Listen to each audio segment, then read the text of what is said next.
नमस्कार दोस्तों, self study वाला पे आप सभी का स्वागत है। हम कर रहे हैं प्रीलिम्स का क्रैश कोर्स और पॉलिटी में आज हमें इंडियन कॉन्स्टिट्यूशन का पार्ट 4A यानी कि फंडामेंटल ड्यूटी मूल कर्तव्य ये पढ़ना है। डीपीएसपी तक हम लोग पढ़ चुके हैं ना। देखिए क्या क्या बातें इसमें जाननी है, बहुत छोटा पार्ट है। पहले ये कहाँ से प्रभावित है ना, तो यूएसएसआर या रसिया, कहाँ से ये बात प्रभावित माना जाता है। ठीक, तो एक पार्ट हमने देख लिया। इसमें भी आप कुछ लॉजिक लगा सकते हो है ना, कि जो व्यक्ति की ड्यूटीज हैं, जैसे हमने बताया था जो राइट हैं, राइट वो यूएसए में ज्यादा है ना, कैपिटलिज्म वाली कंट्री है, तो जो कैपिटलिस्ट कंट्री होती है वहाँ राइट पे ज्यादा फोकस होता है। और दूसरी तरफ जो सोशलिस्ट कंट्री होती है वहाँ इक्वलिटी पे ज्यादा फोकस होता है, सबकी ड्यूटी पे फोकस होता है। तो ड्यूटी तो यहीं से लेंगे है ना, रटने की जगह आप आइडिया बना लेना कुछ है ना, तो ज्यादा बेटर रहेगा। सेकंड थिंग कि ये मूल संविधान में नहीं था, इसको बाद में जोड़ा गया। 4A है तो बाद में जुड़ा है ना, तो इसको आपने याद रखना है। एक तो कि कौन से संविधान संशोधन से जोड़ा गया, तो 42nd कॉन्स्टिट्यूशन अमेंडमेंट एक्ट है 1976। ओके, क्या कोई समिति, कोई कमेटी थी जिसने ये रिकमेंडेशन करी थी कि फंडामेंटल राइट है, फंडामेंटल ड्यूटीज भी होनी चाहिए, है ना? किस कमेटी की रिकमेंडेशन पे पार्ट जोड़ा गया था, इस पे भी क्वेश्चन आ जाता है, तो आप ध्यान रखेंगे इसको भी।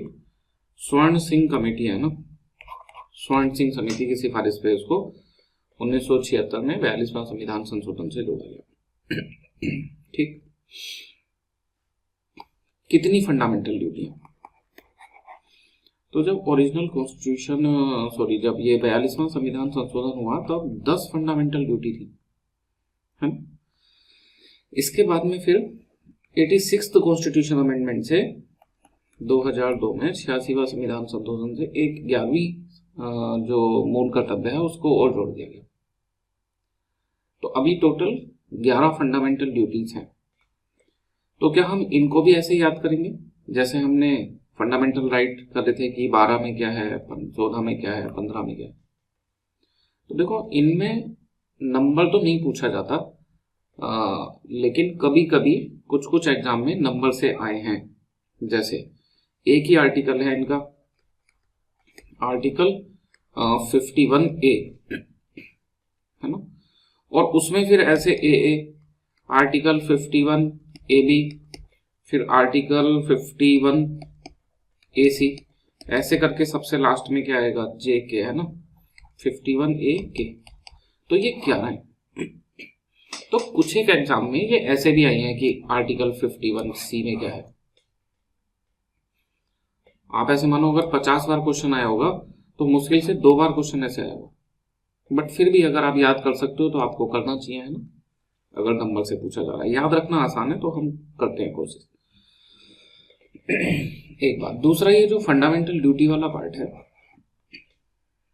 ये मेंस में भी काम आता है, खासकर एथिक्स के पेपर में ना, कि हमारी फंडामेंटल, जब हम केस स्टडी को इवेल्युएट कर रहे होते हैं तो हम इसको फ्रीक्वेंटली यूज करते हैं, तो ये वहां भी काम आएगा। ठीक, चलो एक एक करके देखते हैं।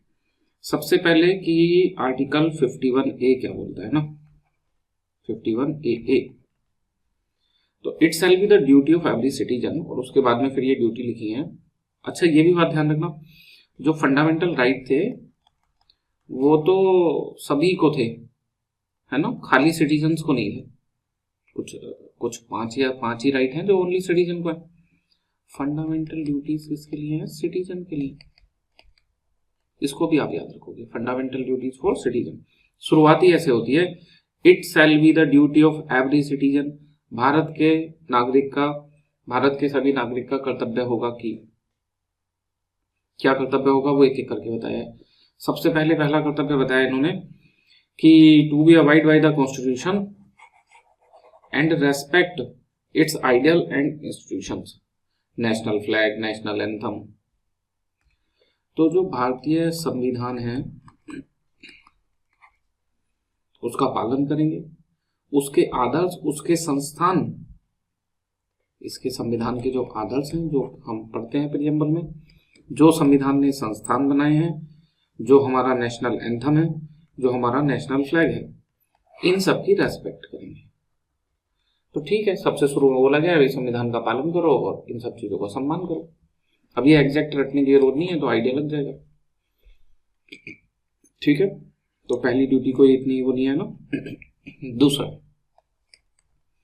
दूसरी ड्यूटी क्या है, 51A(b) कह रहे हैं जो हमारे नेशनल स्ट्रगल था, फिर नेशनल स्ट्रगल ऑफ फ्रीडम, उसके जो आइडियल्स हैं उनका हम रेस्पेक्ट करेंगे, उनसे इंस्पायर्ड होंगे। तो फिर नेशनल जो फ्रीडम का नेशनल स्ट्रगल है और फ्रीडम, उसके आदर्शों को सजोए रखेंगे, उनसे प्रभावित होंगे। तो दो तो याद हो गया, पहला कि भाई संविधान और दूसरा अपनी स्वतंत्रता के जो आदर्श हैं वो, है ना। तीसरा पॉइंट देखो क्या, 51A(c), ये कह रहे हैं कि to protect, to uphold and protect the, तीन चीजों की बात कर रहे हैं, अपहोल्ड करना है एंड प्रोटेक्ट करना है, सुरक्षा करनी है ना। किस किस की, सॉवरेनिटी, संप्रभुता हो गई है ना, यूनिटी एंड इंटीग्रिटी। ये शब्द संविधान में और कहीं सुने हैं? हाँ सुने हैं, प्रियम्बल में सुने हैं।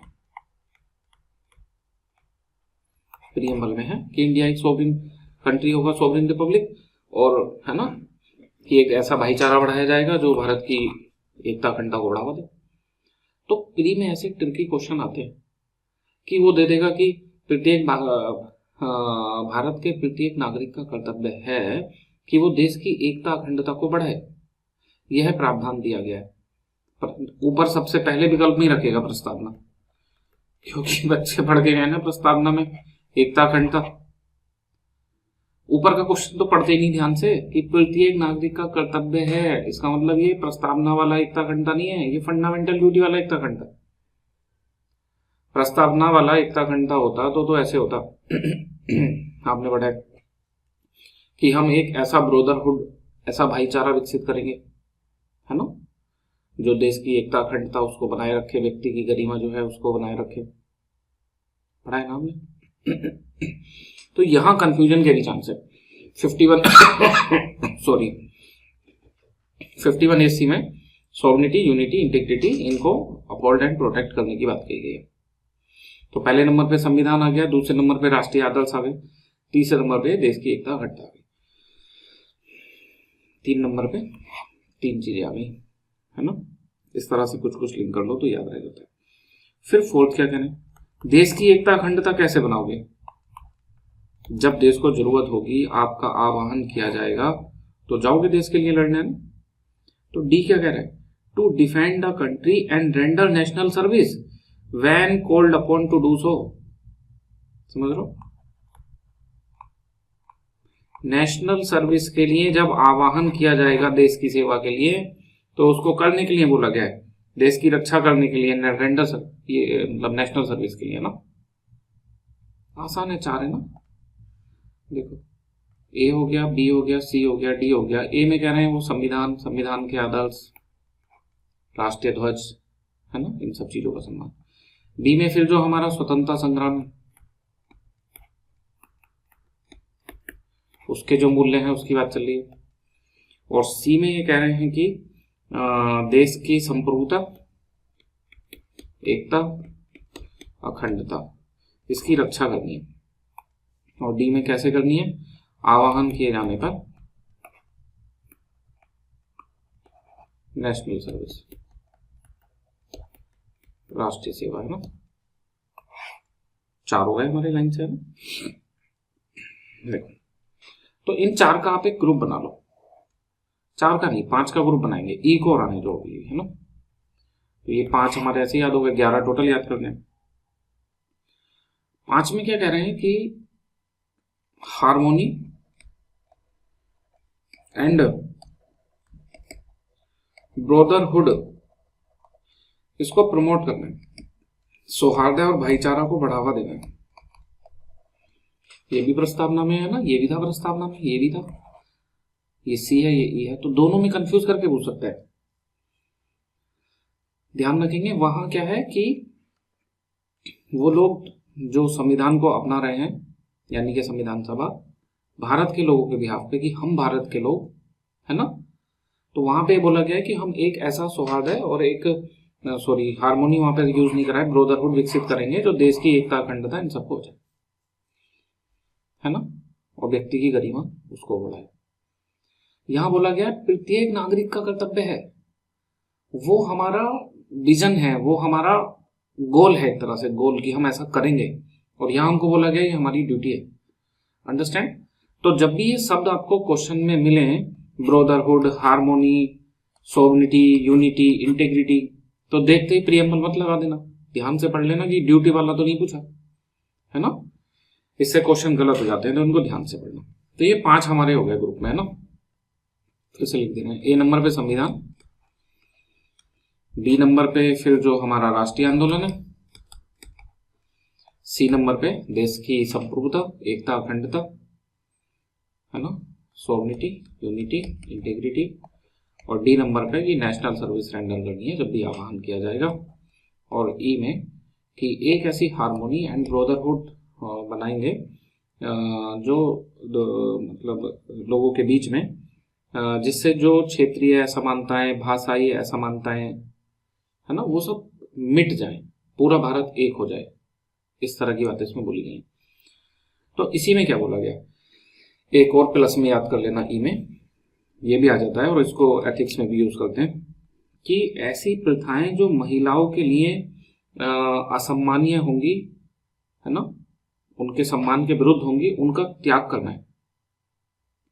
रेनाउंस practice derogatory to dignity of woman, जो भी इस तरह की प्रैक्टिस है कि कहीं मंदिर में प्रवेश नहीं करने दे रहे, या कहीं पे पर्दा प्रथा है, या जो भी लगता है जिसको कि वो डेरोगेटरी है वुमेन के लिए, ऐसी प्रथाओं का हम निषेध करेंगे, त्याग करेंगे, रिनाउंस करेंगे, ये हमसे बोला गया। 5 याद हो गए ना, ठीक है, इनका एक ग्रुप बन गया।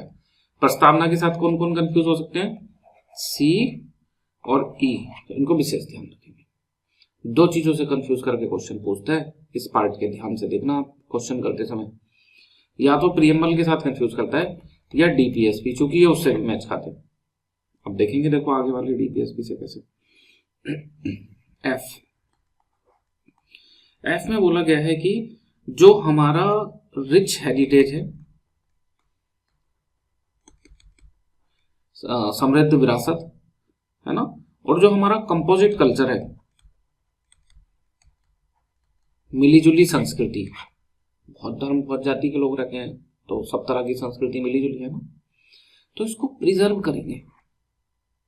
डीपीएसपी में यहाँ पे भी तो नेशनल इंपॉर्टेंस के जो मॉन्यूमेंट्स हैं उनको आर्टिकल 49 में बोला गया प्रिजर्व करने के लिए ना, बट ये उतना मैच नहीं खा रहा कि आप कंफ्यूज हो जाओ, है ना, सीधे सीधे लाइन आएगी तो नहीं, बस ऐसे हो सकता है कि अगर कल्चरल हेरिटेज को प्रोटेक्ट करने के प्रावधान कहाँ कहाँ हैं, तो डीपीएसपी में भी है एंड फंडामेंटल ड्यूटी में भी है, 6 नंबर वाली फंडामेंटल ड्यूटी में है, एफ में ना,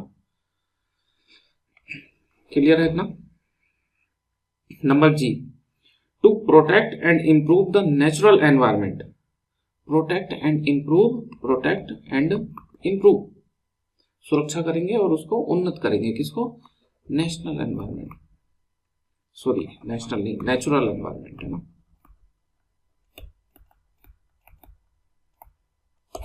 नेचुरल एनवायरमेंट। तो बताना क्या जो एनवायरमेंट का प्रोटेक्शन है वो क्या डीपीएसपी भी नहीं करेगा। आर्टिकल 48 में बताया था agriculture and animal husbandry, and फिर 48A में बताया था एग्रीकल्चर की जगह पूरा फॉरेस्ट और एक ही जगह वाइल्ड लाइफ, है ना। तो जो नेचुरल एनवायरमेंट का प्रोटेक्शन है वो फंडामेंटल ड्यूटी में भी है और डीपीएसपी में वो किसकी ड्यूटी है। मान लो ये क्वेश्चन आ जाए कि किस आर्टिकल में ये प्रोविजन है कि it is the duty of state to protect the natural environment, तब आर्टिकल ये नहीं आएगा answer, it is the duty of citizen. Article 51 में जो ये 11 हैं, these are the duty of citizen, और जो डीपीएसपी है वो क्या है, ड्यूटी ऑफ स्टेट। और यहाँ स्टेट का मतलब राज्य नहीं है, स्टेट में central government, state government, panchayat, municipality सब आते हैं, स्टेट की डेफिनेशन हम पढ़ चुके पहले, क्लियर। तो नेचुरल एनवायरनमेंट को प्रोटेक्ट करने की बात कही गई है। इसी में forest, lake, river, wild life, इस तरह की जो लिविंग क्रिएचर हैं उनके प्रति दया भाव रखना, compassion for living creatures. Environment में रिलेटेड कोई केस स्टडी आ गई तो आप वहां कर सकते हो। कंपैशन फॉर लिविंग क्रिएचर कुछ भी बता देंगे कि कुछ जगह पे नील गाय बढ़ गई हैं, खेतों को नुकसान पहुंचा रही हैं या कुछ भी, है ना, तो आप क्या डिसीजन लोगे। तो आप ध्यान रखना, आपकी फंडामेंटल ड्यूटी है कंपैशन फॉर लिविंग क्रिएचर्स। आप करुणा का भाव रखेंगे उनके प्रति भी, तो उसको ध्यान में रख के ही आपने वो केस स्टडी को सॉल्व करना है ना। तो जी तक हो गया, हमने 7 देख लिया है ना। इसके बाद में 8वां देखते हैं, 51 AH।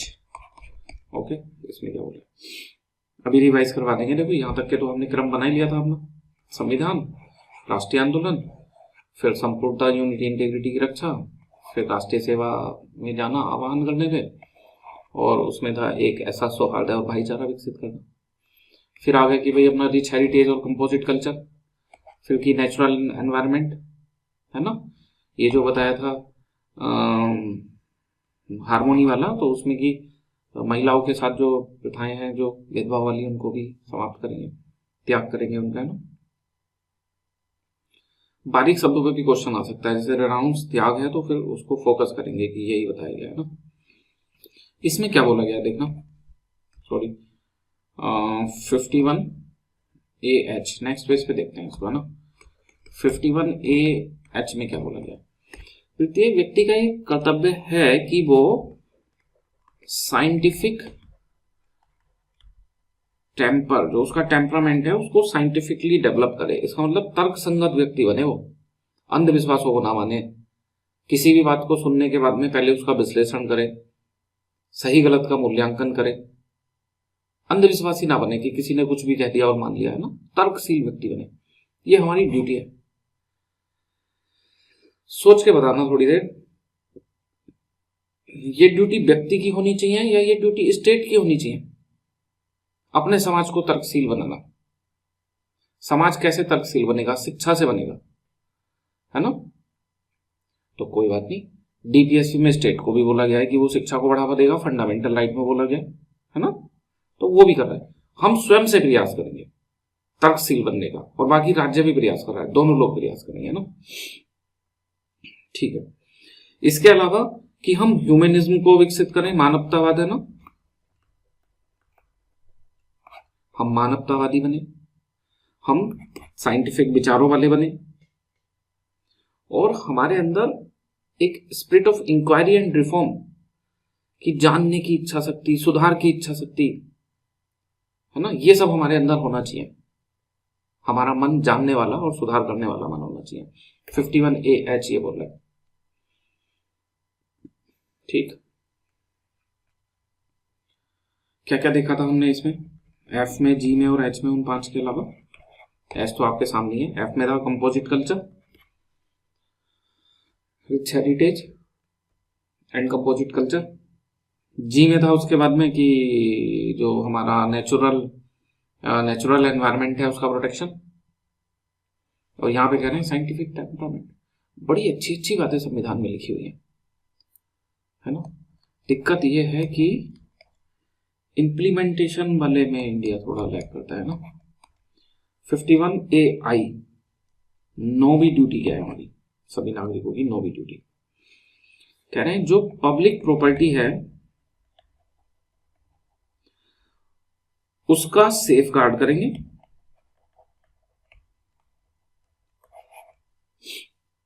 और वायलेंस से दूर रहेंगे, वायलेंस से दूर रहेंगे। अब ये तो ऐसा है कि किसी से कहो कि तुम अपनी गाड़ी की सुरक्षा रखो, तुम अपने घर की सुरक्षा करो, तुम अपनी स्कूटी बाइक की सुरक्षा करो। अरे उसने अपने पैसे से खरीदी है तो करेगा ही सुरक्षा, बताने की क्या जरूरत है ना। सेम ऐसे ही जो देश की संपत्ति है, जो सरकार की संपत्ति है, जो हम तुम लोगों ने टैक्स जमा करा है, उसी से खरीदी गई है, हमारे पैसे से ही वो संपत्ति खरीदी गई है। हम नष्ट करेंगे तो आगे भी हमारे पैसे से ही खरीदी जाएगी। वो पैसा हमें कोई सर्विस देने में भी काम आ सकता था, बाद में अच्छी सड़कें बन सकती थी, है ना। बिजली पानी की व्यवस्था हो सकती थी, पर हमने पुरानी संपत्ति नष्ट कर दी, फिर से पैसा उसी में लग गया। तो ये बात भी बोलनी पड़ रही है, बतानी पड़ रही है कि सार्वजनिक संपत्ति को नुकसान मत पहुंचाना, है ना। जो पढ़ा लिखा समझदार व्यक्ति है उसको पता है कि मेरे पैसे से ही खरीदी गई है तो नहीं पहुंचाएगा, है ना। सॉरी। हिंसा से दूर करने, लोग क्या करते हैं, दंगे में सड़क पे निकलते हैं, सार्वजनिक निजी जो वाहन जो मिल जाता है सबको जला देते हैं। भाई किस लिए निकले हो सड़कों पे? कुछ धरना प्रदर्शन करने निकले हो तो उसको करो, किसी दफ्तर का घेराव करने निकले हो उसका घेराव करो, रास्ते में जो गाड़ी मिल जा रही है उसको जला दे रहे हो, संपत्ति को नष्ट करना है ना। तो हमने FGHI देख लिया, composite culture, natural environment, scientific temperament, और उसके बाद में फिर पब्लिक प्रॉपर्टी का सेफगार्ड। एक याद आ जाए ना तो दूसरा याद आ जाता है, दिमाग की बड़ी अच्छी खासियत है, एक पॉइंट याद आता है बाकी अपने आप याद आते चले जाते हैं। बोले बार बार रिवाइज क्यों करा रहे हो, यही तुमने करना है घर पे। ऐसे अगर सीक्वेंस नहीं बना, अगर हम इसको ऐसे 4 बार नहीं बोलेंगे तो नहीं याद होगा, है ना।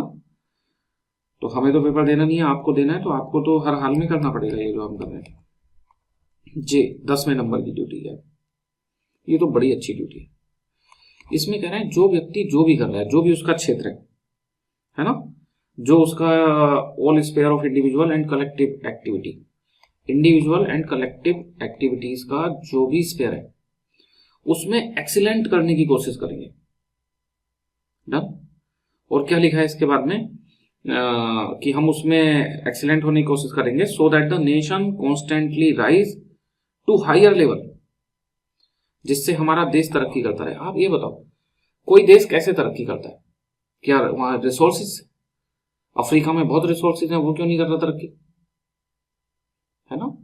जो वहां के ह्यूमन है, जो लोग हैं, इनका कैसा लेवल है उससे देश तरक्की करता है। इनका लेवल ज्यादा होगा तो देश अपने आप तरक्की करेगा। तो हमारा ये जे 10वां वाला ये कह रहा है सभी लोग अपने अपने क्षेत्रों में, वो व्यक्तिगत रूप से काम करते हैं तो व्यक्तिगत, और सामूहिक रूप से करते हैं, कुछ लोगों की मिलकर टीम है, जैसे मान लो क्रिकेट टीम या कोई कंपनी, तो सामूहिक रूप से उत्कृष्टता, अपने काम में उत्कृष्टता लाने की कोशिश करेंगे, है ना। कोई सफाई वाला है तो बहुत अच्छी सफाई करे, कोई पढ़ाने वाला है तो बहुत अच्छा पढ़ाए, कोई डॉक्टर है तो बहुत अच्छा अपना जो पेशेंट है उनको अच्छे से देखे, डॉक्टर ही अपनी प्रैक्टिस अच्छे से करे, एडवोकेट अपना काम अच्छे से करे, तो फिर देश तरक्की नहीं कर जाएगा। बड़ी अच्छी फंडामेंटल ड्यूटी बताई गई है 51 ए, है ना। अपने अपने स्पेयर में एक्सीलेंट बनने की कोशिश करनी है। और 51A के जो कि बाद में जोड़ी गई है 86वें संविधान संशोधन से, तो 86वां संविधान संशोधन किस लिए था? एजुकेशन, राइट टू एजुकेशन आया था इससे, है ना। 21A जोड़ा था, तो उसी में यहाँ वहां तो बोला है सरकार की, स्टेट की जिम्मेदारी है कि वो 6 से 14 वर्ष के बच्चों को फ्री एंड कंपलसरी एजुकेशन दे। यहाँ माता पिता से बोला गया कि उनकी ड्यूटी है, माता पिता या जो भी गार्जियन है उनकी ड्यूटी है कि वो 6 से 14 वर्ष के अपने बच्चों को पढ़ने के अवसर उपलब्ध कराएं, स्कूल के टाइम स्कूल भेजें। अब बच्चे को घर जाके तैयार करते हैं स्कूल बस में बिठाने के लिए, तो सरकार नहीं आएगी ना, वो तो माता पिता को ही करना पड़ेगा ना। ये बस एक एग्जाम्पल है, ये बहुत ब्रॉडर एस्पेक्ट में है कि माता पिता को अवसर दें पढ़ने के सभी तरह से, है ना। तो ये ड्यूटी हमारी कंप्लीट हो गई। एक बार फिर से देख लो, ABCDE 5 का ग्रुप था हमारा, FGHIJ, और ये अकेला पड़ा के में तो 6 से 14 वर्ष के बच्चों वाला हो गया, है ना, कंप्लीट। इसमें संविधान वाली बात आ गई, राष्ट्र ध्वज, राष्ट्रगान। इसमें आ गया जो हमारा राष्ट्रीय आंदोलन था, इसमें आ गया कि भाई संप्रभुता, एकता, अखंडता, इसकी रक्षा करना। ठीक, कैसे करेंगे कि आह्वान किए जाने पर राष्ट्र सेवा में, है ना, भाग लेंगे राष्ट्रीय सेवा में, और सौहार्द और भाईचारा विकसित करेंगे, और महिलाओं के लिए ऐसी प्रथाएं जो उनके लिए सही नहीं है उनका त्याग करेंगे, जो भी डेरोगेटरी या असम्मानजनक प्रथाएं हैं उनका त्याग करेंगे। फिर F में क्या आ गया? Composite culture, rich heritage, composite culture. फिर आ गया नेचुरल एनवायरनमेंट का प्रोटेक्शन। ठीक है, कंपोजिट कल्चर आ गया, नेचुरल एनवायरनमेंट का प्रोटेक्शन आ गया।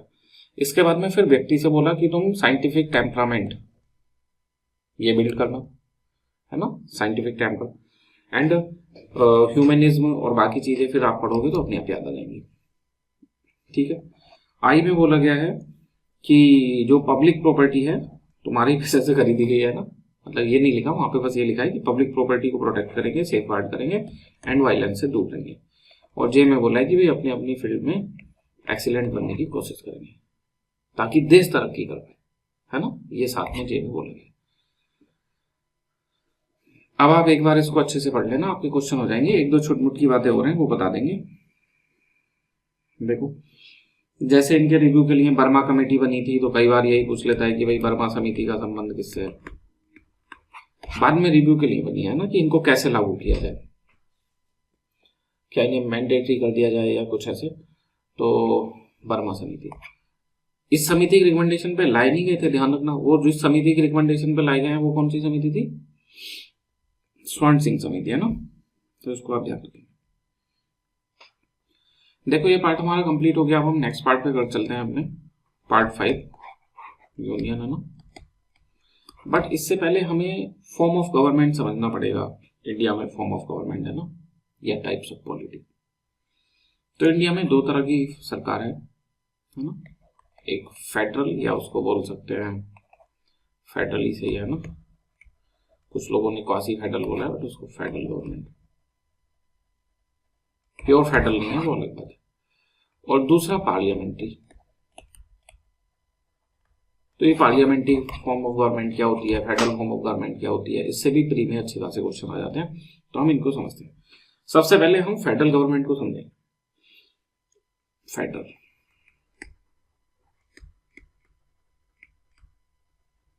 ठीक, तो उसके लिए आपको कुछ शब्द समझने पड़ेंगे पहले, जैसे फेडरेशन। फेडरेशन यानी कि संघ होता क्या है, कुछ लोग मिल गए इकट्ठे आपस में, संघ बन गया, इसको संघ बोलते हैं, है ना। संघ में एक पूरा संघ होता है, जैसे अपने यहां उसको केंद्र बोल सकते हैं या यूनियन बोल सकते हैं, और उसकी यूनिट होती है, जैसे अपने यहां इनको स्टेट या प्रोविंस ये बोल सकते हैं, है ना। ये संघ होता है, कुछ लोगों का समूह, कुछ क्षेत्रों का समूह। सिंपल है फेडरेशन ऐसे, है ना। अब दूसरी चीज ये है कि ये फेडरेशन बनता कैसे है, तो इसके बनने के दो तरीके फेडरेशन बनने के, बाय वे ऑफ इंटीग्रेशन, है ना, कि जुड़ने से, उनके आपस में जुड़ने से बनता है, and by way of disintegration, अलग अलग होने से बनता है। इसको समझते हैं अभी। ये छोटी छोटी यूनिट है, ये एक बड़ी यूनिट है, ये छोटे छोटे हैं इधर वाले, इन्हें कोई भी कब्जा कर ले रहा है, हमला कर दे रहा है, ये चाहते हैं कि इनकी पावर बढ़े, सब मिलके एक हो जाए, तो इन्होंने सबने आपस में एग्रीमेंट कर लिया, है ना, और सब मिलके एक संघ बन गए। ये क्या हो गया, बाय वे ऑफ इंटीग्रेशन, जुड़ के संघ बने, है ना। एक है बाय वे ऑफ डिसइंटीग्रेशन, कि ये इतना बड़ा क्षेत्र है, इस पे शासन नहीं चला पा रहे, एडमिनिस्ट्रेशन मुश्किल है, लोकल की नीड्स अलग होती हैं, कोई पहाड़ी इलाका है वहां की नीड्स अलग है, रेगिस्तानी इलाके की नीड्स अलग है। भारत में तो एक ही समय बाढ़ भी आ रही होती है, सूखा भी पड़ रहा होता है, तो एक सरकार कैसे मैनेज कर पाएगी उस जगह को। रीजनल नीड के अकॉर्डिंग भी डिसीजन लेने पड़ेंगे ना, तो इन्होंने कि रीजनल नीड भी फुलफिल हो पाए उसके लिए छोटे छोटे हिस्सों में बांट दिया, और यहां जो सरकारें बनी उनको भी कुछ शक्तियां दे दी, तो ये भी संघ बन गया, ये भी संघ है, ये भी संघ है ना। टेक्निकली इस वाले संघ को फेडरेशन और इस वाले संघ को यूनियन बोलते हैं, ये हम पढ़ चुके हैं पार्ट 1 में पहले भी। तो इंडिया एक यूनियन है, इतना आपको पता है। अब इसमें अंतर क्या हुआ, बात तो सेम ही हुई, सेम बात नहीं है, काफी अंतर है। ये अलग अलग थे, इन्हें जुड़ के एक होना था, तो ये जो छोटी यूनिट है फेडरेशन की, ये कब ज्यादा शक्ति मांगेगी बताना, ए केस में या बी केस में। यहाँ ये ज्यादा शक्ति मांगेगी। क्यों? क्योंकि पहले अपने जो भी मैटर थे, मान लो अगर जिन विषय पे कानून बनते हैं वो 200 हैं, तो 200 के 200 पे ये कानून बना रहे थे। इन्हें शक्ति देनी है तो ये कोशिश करेंगे कि संघ सरकार को कम से कम शक्ति दी जाए। तो इसमें राज्य सरकारें मजबूत स्थिति में होती हैं, स्टेट गवर्नमेंट, है ना। सेंट्रल गवर्नमेंट ज्यादा शक्तिशाली नहीं होती। यहां पे इसके पास कोई विषय ही नहीं था, ये था ही नहीं, पूरे सब फैसले तो ये केंद्र सरकार बनाती थी। तो केंद्र सरकार इनको 200 में से जितनी भी शक्तियां देंगे, 10-20, ये तो उसी में खुश हो जाएंगे कि भाई वाह, अब कुछ शक्ति तो मिली, अभी तक तो कोई शक्ति ही नहीं थी। तो यहाँ पे राज्य कमजोर होते हैं, संघ मजबूत होता है ना। और यहाँ पे राज्य और संघ दोनों समान रूप से शक्तिशाली होते हैं। तो हमने कौन सा वाला अपनाया है? Way of disintegration. कनाडा ने भी अपनाया हुआ है वे ऑफ डिसइंटीग्रेशन। कनाडा में भी इसको यूनियन बोलते हैं। ये क्वेश्चन आ सकता है पेपर में कि हमारा जो ये फेडरल सिस्टम है कनाडा से ज्यादा मैच खाता है, क्योंकि वहां भी सेंटर को यूनियन बोला जाता है, हमारे यहाँ भी यूनियन बोला जाता है। वो भी वे ऑफ डिसइंटीग्रेशन से बना है, हम भी वे ऑफ डिसइंटीग्रेशन से बने। ऐसे करके कुछ पॉइंट आ सकते हैं ना, नोट्स में लिखा है आपके, आप पढ़ लेना वहां से। तो ये जो हमारे संविधान में सेंट्रल टेंडेंसी है, केंद्र ज्यादा मजबूत है, वो कनाडाई सरकार का से मतलब प्रभावित है, कनाडा के कॉन्स्टिट्यूशन से। ये दो बातें समझ में आ गई। इतना आपको पहले से भी पता था। अब आप यहां से मेन बात समझो। फेडरल गवर्नमेंट बोला हमने, भारत में फेडरल गवर्नमेंट है। तो फेडरल गवर्नमेंट क्या होती है और उसकी पहचान कैसे होती है ना। देखो, अगर कहीं पे सेंट्रल गवर्नमेंट भी है और स्टेट गवर्नमेंट भी है, इसको और यूनियन गवर्नमेंट भी बोल सकते हैं।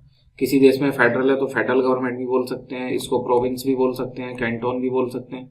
अलग अलग देशों में अलग अलग नाम होते हैं। अभी हम भारत के हिसाब से देख रहे हैं, तो यूनियन गवर्नमेंट या सेंट्रल गवर्नमेंट और स्टेट गवर्नमेंट, अगर इसने इसको शक्तियां दी हुई हैं तो दी हुई है भाई अपने यहाँ। तो आर्टिकल 246 संविधान की 7th शेड्यूल, उसमें स्टेट लिस्ट है। स्टेट लिस्ट में जो भी सब्जेक्ट हैं उस पर ये स्टेट लेजिस्लेचर कानून बनाता है, स्टेट गवर्नमेंट उसको फिर इंप्लीमेंट कराती है ना। ठीक, तो शक्तियां तो दी हुई है। ये पहली शर्त है फेडरल गवर्नमेंट की, कि फेडरल गवर्नमेंट में केंद्र और राज्यों में शक्तियों का बंटवारा होता है। दूसरी शर्त की, वो बंटवारा संविधान से होता है, संविधान से। ऐसा नहीं है कि सेंट्रल गवर्नमेंट ने शक्तियां दे दी, जब मन करा वापस छीन सकता है। तो अगर संविधान ने बंटवारा किया हुआ है तो संविधान संशोधन करना पड़ेगा। शक्तियां दी हो और छीनना मुश्किल हो, तब बनेगी संघीय सरकार। तो भारत में ये फिट होता है मामला। राज्य सूची है और उसमें परिवर्तन करने के लिए संविधान में संशोधन करना पड़ेगा। और वो संशोधन ना केवल लोकसभा राज्यसभा से अलग अलग पास होगा, बल्कि आधे राज्यों से भी, आधे राज्य की जो विधानसभाएं हैं वहां से भी पास होगा। तो ये जो शक्तियां दी गई हैं इन्हें छीनना बड़ा मुश्किल है ना। फेडरल गवर्नमेंट क्या होती है समझ में आ गया, जहां स्टेट गवर्नमेंट को शक्ति दी गई हो, उन शक्तियों को छीनना मुश्किल हो। इसके अलावा और भी फीचर्स होते हैं, एक एक करके देखेंगे, है ना। ठीक है, तो हमारे संविधान में क्या है, इसका उल्टा, मतलब अभी एक बात समझो फिर देखते हैं संविधान में क्या है। सेंट्रल गवर्नमेंट के पास ही सभी पावर हो या ज्यादा पावर हो, या स्टेट गवर्नमेंट इन पे डिपेंडेंट हो, तो ये फेडरल सरकार नहीं कर रहेगी। ये फेडरल सरकार का उल्टा यूनिटरी सरकार या एकात्मक सरकार कहलाएगी। तो ये अंतर समझ में आ गया। संघीय सरकार और एकात्मक सरकार का बहुत शॉर्ट में बताते हैं, देखो, है ना। संघीय सरकार और एकात्मक सरकार, इसमें केंद्र मजबूत होता है, या संघ बोल सकते हैं उसको, केंद्र या संघ, है ना। ये मजबूत स्थिति में होता है। और संघीय सरकार में राज्य मजबूत स्थिति में होता है। अब इसमें पेपर में क्वेश्चन क्या आते हैं आप वो समझ लो। हमारे यहाँ जो फेडरल स्ट्रक्चर है वो किस देश से प्रभावित है, अभी हमने बता दिया, कनाडा से। एक तो यही क्वेश्चन आ जाता है। दूसरा, हमारे संविधान में ये वाले फीचर भी हैं और ये वाले फीचर भी हैं। यूनिटरी वाले भी हैं कि सेंट्रल स्ट्रॉन्ग है, और फेडरल वाले भी हैं कि राज्यों को शक्तियां दी गई हैं, राज्य भी अच्छी स्थिति में। तो कुछ लोगों ने हमारे संविधान को फिर अर्धसंघात्मक बोला है, क्वासी फेडरल। ठीक है, क्वासी फेडरल भी बोल सकते हैं, यूनिटरी नहीं बोल सकते, क्वासी फेडरल बोल सकते हैं। ठीक, तो अब आपको कोई चॉइस करनी हो, आ जाए भारत का संविधान संघीय है, तो आप उसको भी राइट टिक करोगे कि हाँ ठीक है संघीय। डॉक्टर भीमराव अंबेडकर ने जो संविधान सभा की बहस है उसमें बोला है संविधान संघीय है, क्योंकि उसमें ये शक्तियों को बंटवारा है ना। अब उसमें शक्तियां कम दी गई हैं, केंद्र के पास ज्यादा शक्तियां हैं, तो वो अर्धसंघात्मक है। तो ये आ जाए इंडियन कॉन्स्टिट्यूशन क्वासी फेडरल है तब ये भी ठीक है, और ये आ जाए इंडियन कॉन्स्टिट्यूशन फेडरल है तब ये भी ठीक है, दोनों बातें ठीक मानी जाएंगी, है ना। चलो, हम तो ये देख रहे थे क्वेश्चन कैसे आते हैं। तो क्वेश्चन ऐसे आते हैं कि वो संविधान के कुछ फीचर लिख के उसमें से पूछ लेता है कि ये भारतीय संविधान में दोनों तरह की विशेषताएं है ना, तो कौन सी विशेषता संघीय फीचर है, कौन सी एकात्मक फीचर है। तो आप बस इसकी पहचान कर लो, जो केंद्र को मजबूत करे वो एकात्मक यूनिटरी, और जो राज्य को मजबूत करे वो संघीय यानी कि फेडरल। अब हम लिस्ट बनाएंगे, उसमें हम याद नहीं करेंगे, रटेंगे नहीं, हम समझेंगे। जब भी आए ना क्वेश्चन की ये फेडरल फीचर है या यूनिटरी, तो ये आंसर ना ढूंढ के पहले ये सोचना ये राज्य की शक्ति बढ़ाता है या केंद्र की शक्ति। जैसे ही तुम्हें आंसर मिले कि अरे इससे तो केंद्र शक्तिशाली हो गया, ये तो यूनिटरी फीचर हो गया, केंद्र के शक्तिशाली होने पे यूनिटरी फीचर, इस प्रोविजन जो राज्य शक्तिशाली हो रहे हैं है ना, इसका मतलब ये फेडरल फीचर हो गया। हम ऐसे करेंगे इसके सारे क्वेश्चन और हम पहचान बनाएंगे। ठीक, तो एक एक करके पहले हम फेडरल फीचर देखते हैं ना। देखो, पहला फेडरल फीचर है ड्यूल पॉलिटी। उसमें द्वैध सरकार होगी, है ना, द्वैध सरकार। तो भाई ये तो फीचर हो गई, जब सेंट्रल गवर्नमेंट स्टेट गवर्नमेंट दो लेवल पे सरकार होगी तभी तो इसको शक्तियां दोगे, इसको शक्तियां दोगे तभी तो फेडरल बनेगा। तो पहली शर्त तो ये है ये दोनों हों तभी तो शक्तियों का बंटवारा होगा। तो ड्यूअल पॉलिटी जो है वो किसकी कैरेक्टरिस्टिक हो गई, फेडरल की, इसके बिना तो फेडरल बनेगा ही नहीं, है ना। ठीक, इसके बाद में नंबर 2 पे रिटन कॉन्स्टिट्यूशन।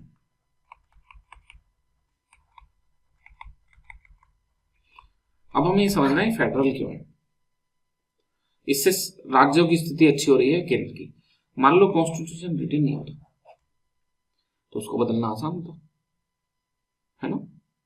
अगर उसको बदलना आसान होता, हमारे यहाँ संविधान बदलने की शक्ति किसके पास है, संसद के पास, मतलब यूनियन के पास। तो यूनियन अपनी मन मर्जी से जब चाहे बदल लेती, वो तो इसकी सारी शक्तियां वापस छीन लेती, है ना। तो रिटन कॉन्स्टिट्यूशन राज्यों के राइट के लिए सेफ गार्ड है, उनके अधिकारों को बचाता है, राज्यों को मजबूत कर रहा है। कैसा फीचर हो गया, फेडरल फीचर। अंडरस्टैंड, दो देख लिया हमने, dual polity and written constitution. इसके अलावा डिवीजन ऑफ पावर, शक्तियों का विभाजन, तो ये तो मेन फीचर ही है ना। दोहरी सरकार होना, दोनों में शक्तियां बटा होना, शक्तियां लिखित रूप से बटी होना, संविधान में लिखा होना, ये सब फेडरल फीचर है। ठीक, आर्टिकल 246 से स्टेट लिस्ट मिल गई, अब स्टेट उस पर एक्ट बनाते हैं, बढ़ रही है इनकी पावर, फेडरल फीचर हो गया। ध्यान रखना, एक ही चीज के दो अलग अलग पहलू फेडरल हो सकते हैं या यूनिटरी हो सकते हैं। जैसे यहां हमने देखा, अगला पॉइंट बाद में देखते हैं, पहले इसी को। डिवीजन ऑफ पावर ये फेडरल फीचर है, ठीक है, फेडरल फीचर, और इसमें सेंटर की सुपरमेसी है, सेंटर की सुपरमेसी, सेंटर ज्यादा शक्तिशाली है इसमें, तो ये यूनिटरी फीचर है। अब सेंट्रल सुपरमेसी है, कैसे पता चल रहा है, सेंट्रल लिस्ट में ज्यादा सब्जेक्ट है, 98 सब्जेक्ट समथिंग है ना, पढ़ चुके हैं हम शुरू में। सेंट्रल लिस्ट में ज्यादा सब्जेक्ट हैं, इसमें ज्यादा इंपॉर्टेंट सब्जेक्ट हैं। कंकरेंट लिस्ट पे दोनों एक्ट बना सकते हैं, लेकिन डिस्प्यूट की स्थिति में सेंटर का माना जाता है। कुछ 5 विशेष परिस्थितियां ऐसी हैं जहां पे पार्लियामेंट स्टेट लिस्ट पे भी लॉ बना सकती है। सेंटर के जो एग्जीक्यूटिव है वो स्टेट एग्जीक्यूटिव को 4 मामलों में डायरेक्शंस दे सकते हैं, और इमरजेंसी की कंडीशन है तो फिर सभी मामलों में अगर नेशनल इमरजेंसी है तो डायरेक्शन दे सकते हैं। कोर्सिव नेचर की डायरेक्शन होती हैं, नहीं अगर वो माने तो वहां प्रेसिडेंशियल रूल लग सकता है। तो शक्तियां बटी हुई हैं, ये फेडरल फीचर है, लेकिन सेंटर के पास ज्यादा शक्तियां हैं, ये यूनिटरी फीचर। ऐसे मत पहचान बनाना कि डिवीजन, शक्तियों का विभाजन आएगा तो विभाजन हम उसमें लगा देंगे केंद्रीय में, है ना, क्या फेडरल फीचर में विभाजन में केंद्र की ओर झुकाव आ गया तो वो फिर यूनिटरी फीचर बनेगा। क्लियर है ना। 4th पॉइंट देखते हैं। हमारे यहाँ क्या सुप्रीम है? क्या लेजिस्लेचर सुप्रीम है, या जुडिशरी सुप्रीम है, या कॉन्स्टिट्यूशन सुप्रीम है? पता होगा आपको, है ना। कॉन्स्टिट्यूशन सुप्रीम है, संविधान सुप्रीम है। तो बताना इससे राज्यों की स्थिति अच्छी हो रही है या खराब? ऑब्वियसली अच्छी हो रही है। क्यों? समझो उसको। क्योंकि संविधान के सुप्रीम होने से लेजिस्लेचर, एग्जीक्यूटिव, ये सब संविधान का उल्लंघन नहीं कर सकते, उसके अनुसार ही शासन चलाना पड़ेगा। तो संविधान में जो राज्यों को शक्तियां दी हैं उन्हें छीन नहीं सकते सामान्य परिस्थितियों में। हो गया ना राज्य मजबूत, उसकी पावर के लिए सेफ गार्ड है। अगर कॉन्स्टिट्यूशन सुप्रीम है, अगर संसद सुप्रीम होती तो वो तो अपनी मर्जी से कुछ भी करती थी, संविधान बदल देती पूरा, है ना। समझ गए ना। तो वो चीज जो हम पढ़ रहे हैं, ध्यान रखना इसको कि जब भी क्वेश्चन आए तो ध्यान से सोचना, ये जो मैं पढ़ रहा हूं इससे राज्य की शक्ति बढ़ेगी या केंद्र की? केंद्र की बढ़े तो यूनिटरी फीचर लगा देना, एकात्मक। राज्य की बढ़े या राज्य की शक्ति बचाई जा रही हो, है ना, सेफ गार्ड हो, तो उसमें फेडरल या संघीय प्रावधान लगा देना। ठीक। अगला है कि भारत का कॉन्स्टिट्यूशन रिजिड है। एक्चुअल में आधा सच है ना, रिजिड भी है, फ्लेक्सिबल भी, मिक्सचर है दोनों का। तो रिजिड कॉन्स्टिट्यूशन राज्यों की रक्षा करता है, आसानी से बदल नहीं सकती सरकार। कठोर संविधान है। कठोर संविधान वो है जो जिसमें बदलाव आसानी से ना लाए जा सके, अमेंडमेंट करना कठिन हो। तो भारतीय संविधान के कुछ भाग में, खासकर जो फेडरल फीचर है उनमें संविधान संशोधन करना कठिन है, ज्यादा मेजोरिटी लगती है। और कुछ भाग ऐसे हैं जो बड़ी आसानी से चेंज हो जाते हैं सामान्य बहुमत से। तो भारतीय संविधान लचीला भी है, कठोर और लचीले का मिश्रण है। तो इसका लचीला होना, इसमें जो संस्था संसद करेगी उसकी शक्ति को बढ़ाता है कि वो आसानी से कम बहुमत से ही संशोधन कर दे। तो ये संसद या फिर अपना संघ की शक्ति को बढ़ा रहा है। तो संविधान का लचीला होना एक संघीय प्रावधान है, और संविधान का कठोर होना एक उल्टा हो गया। संविधान जो अगर कठोर संविधान है तो राज्यों की रक्षा को बढ़ा रहा है, तो ये संघीय प्रावधान है। अगर ये लचीला है तो राज्यों की शक्ति फिर उस संस्था के हाथ में है जिसको संविधान में संशोधन की शक्ति है ना। तो इससे किसकी शक्ति बढ़ रही है? संसद की, संघ की। तो ये कैसा हो गया? एकात्मक। आसान है ना। स्टेप में सोचना है बस हमको, 1 by 1, तो अपना काम चल जाएगा। अब देखो, जैसे भारतीय न्यायपालिका है, इसकी 2 खासियत है। पहली, ये केंद्रीकृत है। केंद्रीकृत तो कहना सही नहीं है, ये इंटीग्रेटेड है। इंटीग्रेटेड है। और दूसरा, ये इंडिपेंडेंट है। इंडिपेंडेंट है ना। तो कहना चाहिए कि ये एकात्मक है, और ये कहना चाहिए कि स्वतंत्र है। इंडिपेंडेंट है ना, स्वतंत्र। अब आप थोड़ी देर के लिए वीडियो पॉज करके सोचो कि इससे किसकी शक्ति बढ़ रही है, इंटीग्रेटेड और इंडिपेंडेंट होने से। देखो, इंडिपेंडेंट होने का अर्थ है कि ये जो लोगों का इस पे कंट्रोल है, जो इनको चुनते हैं, जो इनको हटाते हैं, ये उनसे स्वतंत्र है। तो हमारे यहाँ न्यायपालिका को कौन चुन रहे हैं, कौन हटा रहे हैं? राज्य सरकार है या केंद्र सरकार? तो संसद हटा सकती है महाभियोग से, राज्य विधानमंडल नहीं हटा सकता है ना, है ना। तो चूंकि इनको हटाने की शक्ति संसद के पास है और हमने इनकी स्वतंत्रता के प्रावधान ना करे होते तो वो जब चाहे इनको हटा देते, है ना। संसद शक्तिशाली होती, एकात्मक प्रावधान हो जाता, बट हमने इनकी स्वतंत्रता के प्रावधान करे हैं कि भाई जो तय कारण है उन्हीं के आधार पे, तय आधारों पे, तय प्रक्रिया के हिसाब से हटाओगे, है ना। तो संविधान क्या है वो कि कार्य करने में सक्षम ना हो, असमर्थता साबित कदाचार और महाभियोग से ही हटते हैं। तो संसद अपनी मनमर्जी से हटा नहीं पा रही। राज्य तो देखो इस प्रक्रिया में कहीं आ ही नहीं रहा। अब ऐसे है, संसद कमजोर हो जाती तो राज्य की रक्षा हो जाती, और संसद मजबूत हो जाती, वो जब चाहे तब हटा देती, तो राज्य कमजोर हो जाते। तो न्यायपालिका का स्वतंत्र होना मतलब संसद का, केंद्र का न्यायपालिका पे कम कंट्रोल होना, इसका मतलब राज्यों के लिए अच्छा है ना। तो ये कैसा प्रावधान हो गया? Federal feature. अब इसको समझो, इंटीग्रेटेड है, सुप्रीम कोर्ट, उसके नीचे हाई कोर्ट, इनके इंटीग्रेटेड होने की वजह से यहाँ हाई कोर्ट की जो नियुक्तियां हैं वो भी सेंटर में प्रेसिडेंट कर रहे हैं। ऐसा नहीं है कि यहाँ जो गवर्नर है वो नियुक्तियां कर रहे हैं, वो मुख्यमंत्री की सिफारिश हो। बताओ किसकी शक्ति बढ़ी? राज्य का हाई कोर्ट, नियुक्तियां केंद्र से हो रही हैं, केंद्र की शक्ति को बढ़ा रहा है ना एकात्मक। केंद्र की शक्ति को बढ़ाएगा तो फिर यूनिटरी हो गया, है ना। आप इसमें रटने की जगह थोड़ा सा दिमाग लगाना है ना, बड़ा अच्छा आपको याद हो जाएगा। ठीक, इंडिपेंडेंट जुडिशरी देखिए, इसमें कुछ लोग कंफ्यूज हो जाते हैं, ध्यान से समझ लेना। बाइकैमरलिज्म है ना, द्वि सदन, इसका मतलब लोकसभा भी होती है, राज्यसभा भी होती है। इसमें राज्यसभा में लोग पता है कैसे नहीं आते?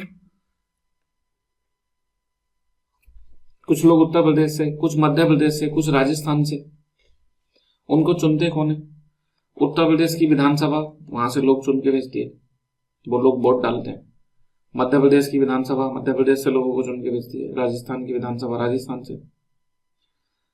सोचो, जो संसद कानून बनाएगी उसका इससे भी पास होना जरूरी है और इससे भी। और दूसरा सदन किसका सदन है? राज्यों का। वो राज्यों के हितों की रक्षा को के लिए बनाया गया। तो दूसरा सदन होना यानी कि राज्यसभा का भी होना राज्यों को मजबूत नहीं करता, और जो राज्यों को मजबूत करे वो कैसा फीचर है? फेडरल या संघीय। आसान है ना। आपने बस ये लिंक बनानी है दिमाग में, ठीक। तो ये हमने कुछ इसके फेडरल फीचर देखे, साथ में यूनिटरी फीचर भी देख लिए और देख रहे हैं। स्ट्रॉन्ग सेंटर हम आपको बता चुके हैं, आप सोच के बताना। अपने यहाँ संविधान में आर्टिकल 2 और 3, खासकर 3 की बात करो ना। ये कोई राज्य है उत्तर प्रदेश, इसका नाम बदलना हो, सीमा बदलनी हो, क्षेत्र बदलना हो, या इस पूरे राज्य के 4 हिस्से करने हो, ये सब कौन कर सकता है? संसद। पढ़ के आए ये आर्टिकल, है ना। तो ये किसकी शक्ति बढ़ा रहा है? संसद की या राज्य की? केंद्र की या राज्य की? ऑब्वियसली इसकी है ना। जो केंद्र की शक्ति बढ़ाए वो कैसा हो गया? एकात्मक या यूनिटरी फीचर, है ना। तो आर्टिकल 2 और 3, खासकर जो आर्टिकल 3 है वो संविधान का एकात्मक यूनिटरी फीचर है, एकात्मक प्रावधान या यूनिटरी फीचर, है ना। अब बताना सोच के जरा, अपना कॉन्स्टिट्यूशन सिंगल है, इस वजह से चूंकि ये सिंगल है तो इसमें जो संशोधन है वो खाली संसद की शक्ति है। अगर राज्यों का अलग होता तो वो अपने में अपने हिसाब से संशोधन करते रहते। अभी ऐसे थोड़ा ना कि भारतीय संविधान में भाग 6 राज्यों का शासन है तो इसके चेंज राज्य से होंगे, ऐसा थोड़ा ना। कोई भी संविधान संशोधन संसद से ही होगा, ये शक्ति संसद को विशेष रूप से क्यों मिली? क्योंकि राज्य का संविधान नहीं होता। अगर राज्य का होता तो वो अपने में खुद से संविधान संशोधन करते, तो उनकी शक्ति छिन गई विचारों की, क्योंकि एकल संविधान है। तो राज्य की शक्ति कम होगी, केंद्र की बढ़ गई। तो कैसा फीचर हो गया? यूनिटरी फीचर हो गया, एकात्मक फीचर हो गया। फ्लेक्सिबल है, ये हमने देख लिया। ठीक, ये भी बड़ा इंटरेस्टिंग फैक्ट है। बताना राज्यसभा का होना कैसा फीचर है? यूनिटरी या फेडरल? राज्यों की शक्ति बढ़ाता है ना? तो कैसा फीचर हो गया?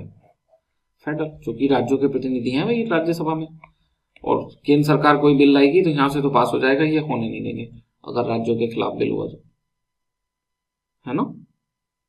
ठीक, फेडरल फीचर। तो हमें ये समझ में आ गया, राज्यसभा का होना फेडरल फीचर। लेकिन राज्यसभा में सीटों का असमान होना, अनइक्वल डिस्ट्रीब्यूशन होना, कि यूपी की 31 सीटें, किसी राज्य की 1 सीट है, किसी की 31, कह रहे हैं ये यूनिटरी फीचर है। अब समझना ये है ये यूनिटरी फीचर कैसे हो गया। बस ये समझ में आ गया तो रटना कुछ नहीं पड़ेगा, अपना काम चल जाएगा। सोच के देखते हैं। अभी 28 राज्य है ना, ठीक। कुछ केंद्र शासित प्रदेशों का भी प्रतिनिधित्व है उसमें, रिप्रेजेंटेशन, बट अभी हम सिंपल रखने के लिए कैलकुलेशन इसको ले रहे हैं 28। ठीक है, अगर सब राज्यों से बराबर बराबर लोग होते, मान लो 280,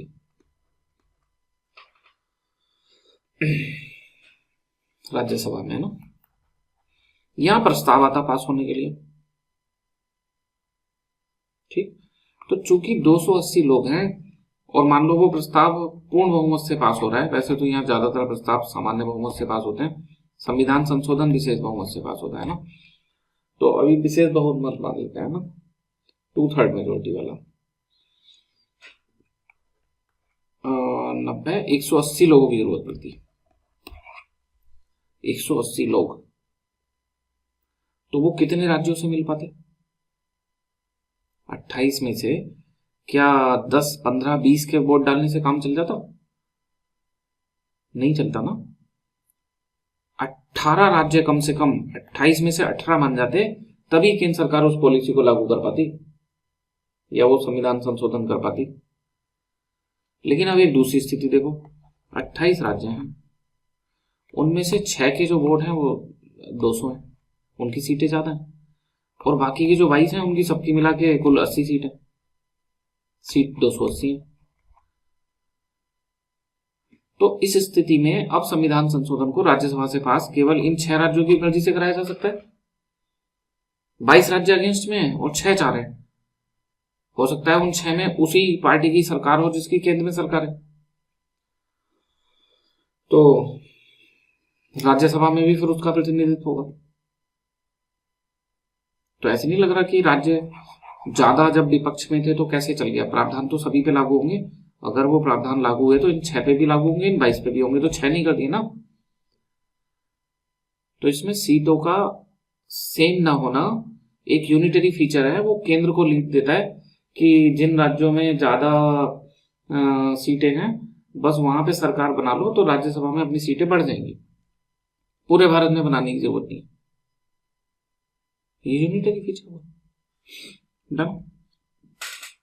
इमरजेंसी प्रोविजन, ये तो कोई भी बता देगा ना, राज्य में या तो स्टेट लेजिस्लेचर खत्म हो जाता है जैसे प्रेसिडेंशियल रूल, या होता है तो वो सेंटर के कंट्रोल में आ जाता है, स्टेट लिस्ट कंट्रेंट लिस्ट की तरह हो जाती है। तो इसमें तो स्टेट की पावर बहुत कम हो जाती है। तो ये तो सिंपल यूनिटरी फीचर ही हुआ है ना। जिनको अभी इमरजेंसी नहीं पड़ा तो पढ़ेंगे बाद में ना। एकल नागरिकता, सिंगल सिटीजनशिप, तो सिटीजनशिप और उससे मिलने वाले जो राइट हैं, चूंकि वो एकल नागरिकता है तो इस पे लॉ बनाने की शक्ति केवल किसके पास है? पार्लियामेंट के पास। स्टेट इस पे लॉ नहीं बना सकते, हो गई स्टेट की पावर कम है ना, तो यूनिटरी फीचर हो गया। All India service, IAS, APS and IFS, forest, foreign नहीं है ना, फॉरेस्ट। इनकी परीक्षाएं सेंटर कराएगा, ट्रेनिंग सेंटर देगा, इनको डिसमिस करना हो तो सेंटर करेगा। सेंटर का इन पे सीधा कंट्रोल है, वो डेपुटेशन पे इनको भेज सकता है इधर उधर। और ये जो लोग हैं ये स्टेट के लगभग सभी बड़ी पोस्ट पे होते हैं, है ना, पूरा स्टेट चला रहे होते हैं, और इन पे अल्टीमेट कंट्रोल सेंटर का होता है। सेंटर स्ट्रॉन्ग नहीं हो गया, यूनिटरी फीचर हो गया, प्रदेश की यूनिटी इंटीग्रिटी इन सबके लिए इसको अच्छा माना गया। और देखेंगे अभी सरदार पटेल जो है उन्होंने भी बोला था इसको ना। ऑडिट मशीनरी इंटीग्रेटेड है, कंट्रोलर ऑडिटर जनरल स्टेट का नहीं होता, बस सेंटर का ही होता है, इससे भी सेंटर स्ट्रॉन्ग पोजीशन में है, ये भी यूनिटरी फीचर हो गया ना। जो राज्य का मुखिया है गवर्नर, उसकी नियुक्ति सेंट्रल गवर्नमेंट कर रही है ना, और वो प्लेजर ऑफ प्रेसिडेंट काम करता है, कभी भी हटाया जा सकता है, तो वो फिर इनकी मर्जी से चलता है, वो इनके एजेंट के तौर पे भी काम करता है। ये सब पढ़ेंगे अभी भाग 5 में। तो ये भी किस तरह का फीचर है इसका, यूनिटरी फीचर है ना। इलेक्शन मशीनरी इंटीग्रेटेड है, स्टेट लेजिस्लेचर के चुनाव और पार्लियामेंट के दोनों के चुनाव इलेक्शन कमीशन ऑफ इंडिया कराता है, ECI, और वहां पे जो नियुक्ति हो रही है वो उसमें सेंट्रल गवर्नमेंट का ज्यादा इंटरफेरेंस होता है। ये भी यूनिटरी फीचर हो गया, है ना। प्रेसिडेंट के पास जब सेंट्रल गवर्नमेंट का बिल जाता है तो वो क्या कर सकते हैं, एक बार बताया था रिटर्न कर सकते हैं, है ना, वापस पहुंच जाए तो उस स्थिति में फिर अनुमति देनी होती है ना। तो लेकिन स्टेट गवर्नमेंट के केस में जब इनका बिल गवर्नर प्रेसिडेंट के लिए सुरक्षित रख लेते हैं तो रिटर्न की स्थिति में फिर अनुमति देना जरूरी नहीं होता, है ना। तो स्टेट के जो बिल है उस पे रियल में वीटो है, रियल में वीटो है ना, ठीक। डिटेल में हम समझेंगे, अभी लग रहा होगा कि भाई अनुमति रोक भी सकते हैं, ये सब कर सकते हैं, तो किस बिल की बात चल रही है, एग्जीक्यूटिव के बिल की बात चल रही है, तो वो सब चीजें हम समझेंगे बाद में, है ना, ठीक। तो फेडरलिज्म के टॉपिक में बस हमने पहचान बनाई, और आप यकीन मानो इस पूरे टॉपिक की एक ही पहचान है कि केंद्र की शक्ति बढ़ रही है या राज्य की। केंद्र की बढ़ रही है तो यूनिटरी या एकात्मक लगा दो, राज्य की बढ़ रही है या राज्य की शक्ति जो है उन्हें बचाया जा रहा है तो फेडरल या संघीय लगा दो। बहुत आसान सा पूरा टॉपिक ये जितना भी हमने आधा एक घंटा पढ़ा, बस एक लाइन में उसको समराइज करा जा सकता है, वो ये।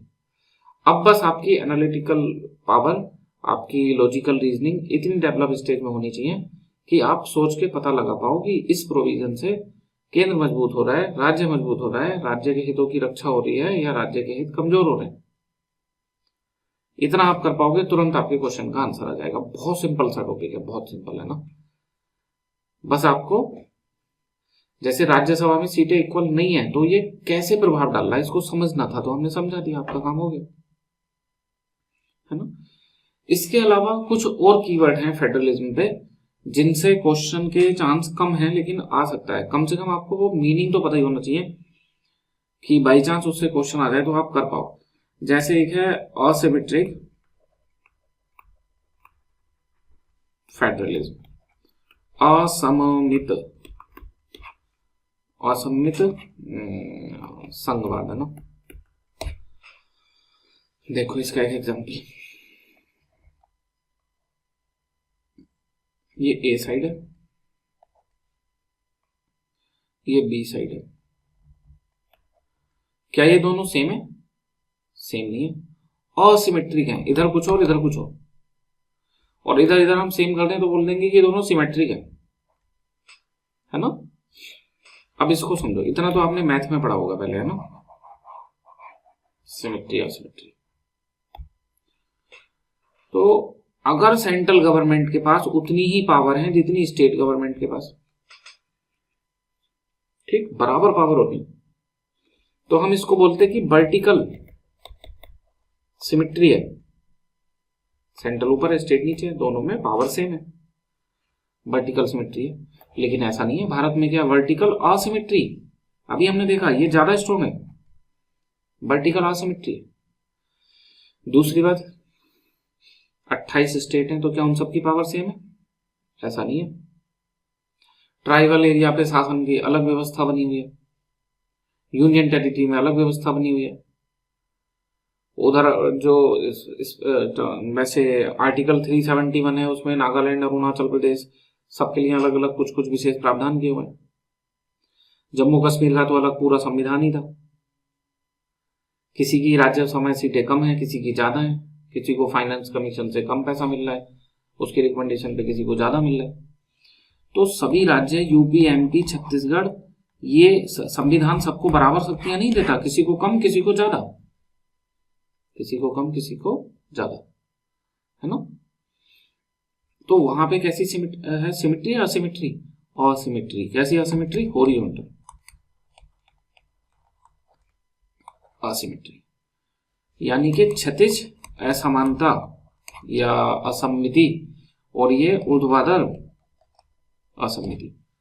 केंद्र के पास ज्यादा शक्तियां होना और उधर अलग अलग राज्यों के पास अलग अलग तरह की शक्तियां होना, तो ये असिमेट्री है ना।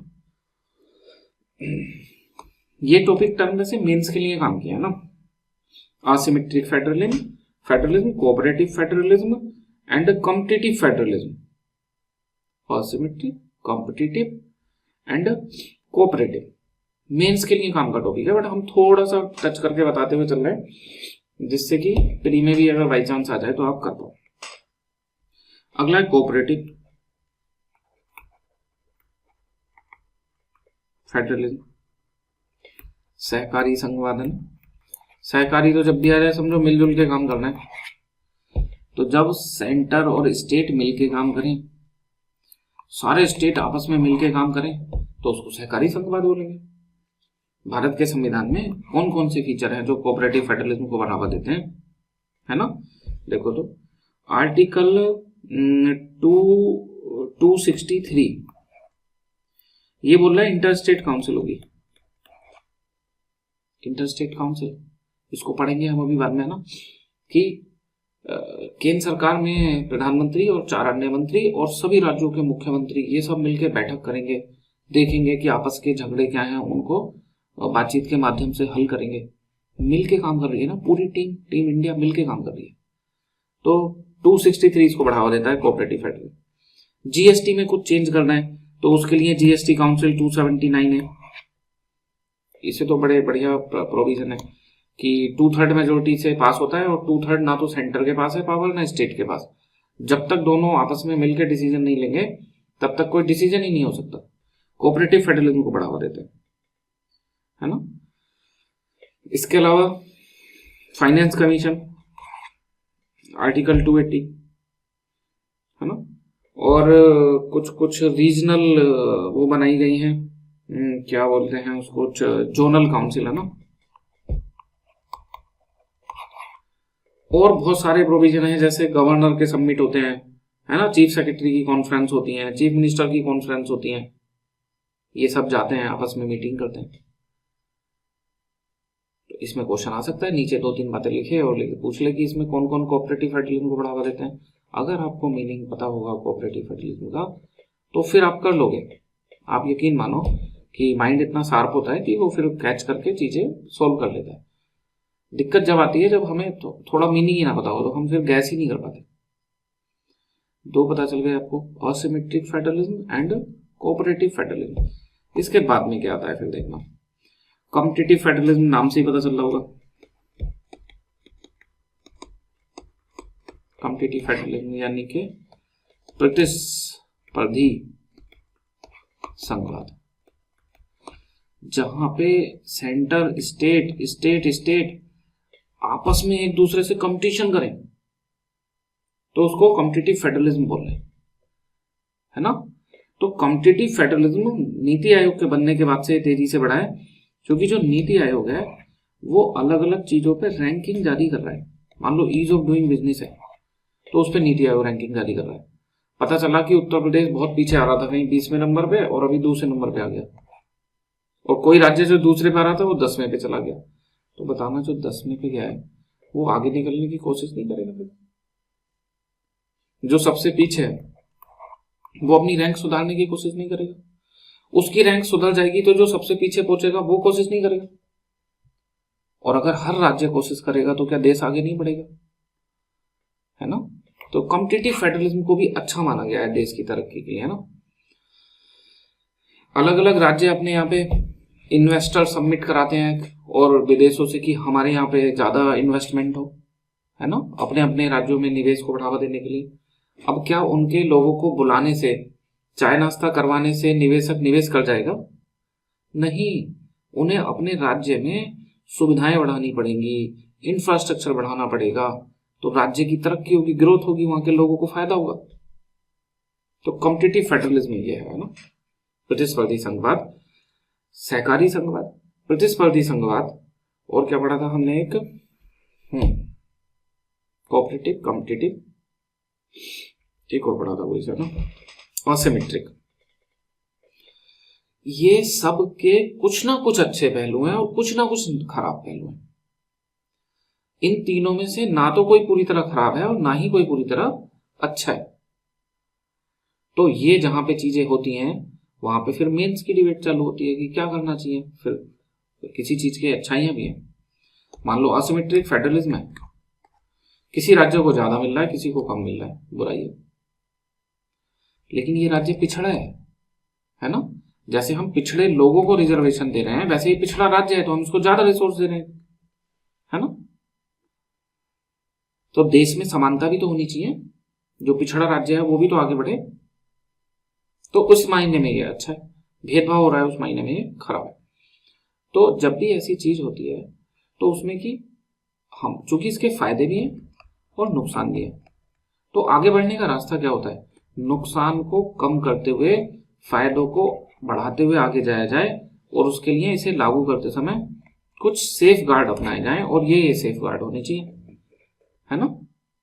हमेशा जब भी ऐसे डिस्प्यूट है, एक चीज के फायदे भी है नुकसान भी है, तो कभी भी उस चीज को छोड़ा नहीं जाता। ऐसे सेफ गार्ड अपनाते हुए कि नुकसानों को कम से कम किया जा सके, फायदों को बढ़ाया जा सके, उस चीज को लागू किया जाता है हमेशा, है ना। तो वो मेंस वाली डिबेट है, जब हम मेंस का देखेंगे तब देखेंगे। अभी के लिए हमने यहाँ तक देख लिया। अभी हमारा पार्लियामेंट्री फॉर्म ऑफ गवर्नमेंट रह गया और फिर पार्ट 5 हम स्टार्ट कर देंगे, है ना। तो आज इस क्लास में इतना ही करते हैं, कल से हम उसको करेंगे, ठीक। जय हिंद, जय भारत।